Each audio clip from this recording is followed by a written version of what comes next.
কালো রঙের ট্রাভেল ব্যাগের মধ্যে সেলাই করা অবস্থায় বিশেষভাবে রক্ষিত 4টি পুরিয়া এবং একটি বস্তার মধ্যে রক্ষিত কাগজের কার্টুনের ভেতরে পেয়ারার নিচ হতে 4টি পলিথিনের প্যাকেট সহ সর্বমোট 460 গ্রাম কথিত অবৈধ মাদকদ্রব্য হেরোইন জব্দ করতে সক্ষম হয়।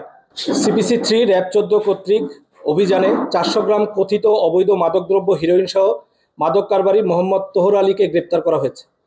সিপিসি 3 র্যাব 14 টাঙ্গাইল ক্যাম্পের একটি আভিযানিক দল নিয়মিত টহল ডিউটি ও মাদক বিরোধী অভিযান পরিচালনা করে তথ্য প্রযুক্তির সহায়তায় এবং গোপন সংবাদের ভিত্তিতে জানতে পারে যে চাঁপাইনবাবগঞ্জ হতে ছেড়ে আসা ঢাকাগামী রিয়াজ পরিবহনে একজন মাদক কারবারি অবৈধ মাদকদ্রব্য সহ যাত্রী বেশে টাঙ্গাইল হয়ে ঢাকার দিকে যাচ্ছে।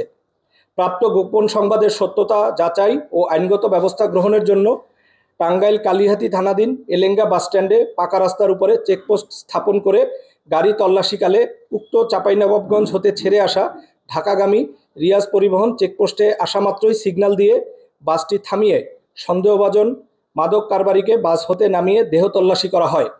জিজ্ঞাসাবাদে তার নাম মোহাম্মদ তোহর আলী, বয়স 60, পিতা মৃত শোয়েব আলী, থানা শিবগঞ্জ ও জেলা চাঁপাইনবাবগঞ্জ বলে প্রকাশ করে এবং তার নিকট কথিত অবৈধ মাদকদ্রব্য হিরোইন আছে বলে স্বীকার করে।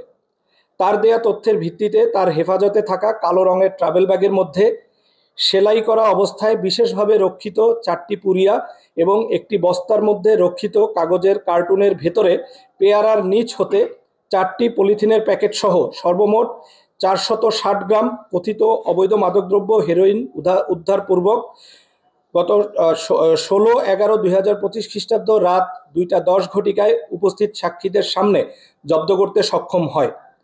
এছাড়াও তার নিকট হতে একটি বাটন মোবাইল ফোন এবং 965 টাকা উদ্ধার করা হয়।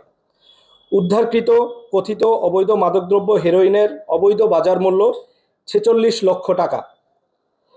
মোহাম্মদ তোহর আলীর বিরুদ্ধে ইতিপূর্বে 4টি মাদক মামলা আছে বলে আমরা প্রাথমিক জিজ্ঞাসাবাদে জানতে পেরেছি। ধৃত আসামির বিরুদ্ধে পরবর্তী আইনানুগ ব্যবস্থা গ্রহণের জন্য টাঙ্গাইল জেলার কালিহাতী থানায় মামলা দায়ের পূর্বক আসামি এবং জব্দকৃত হেরোইন হস্তান্তর প্রক্রিয়াধীন রয়েছে।